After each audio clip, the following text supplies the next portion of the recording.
สบายดีอาจารย์น้องชื่อรัตลารอนทวงศ์เป็นนักศึกษาพยาบาลปีที่1ที่15มื้อนี้น้องจะมาสาธิตเกี่ยวกับการส่งสารหนำเข้าเส้นเลือดให้คนเจ็บที่มีอาการท้อง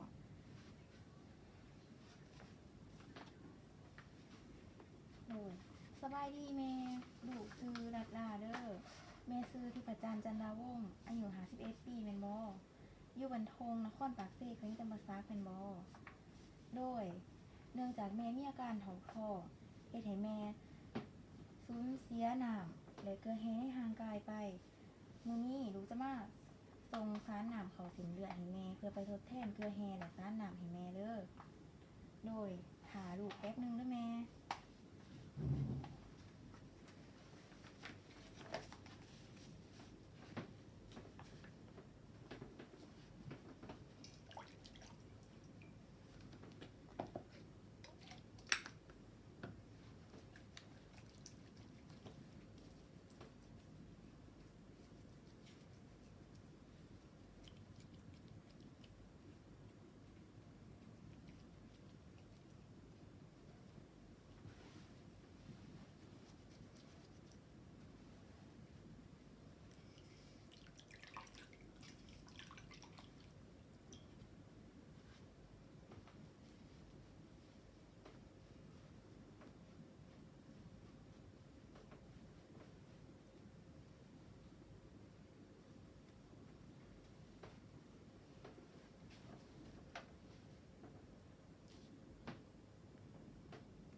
โดยเดี๋ยวแล้วเด้อแม่พักผ่อนตามสบายเด้อ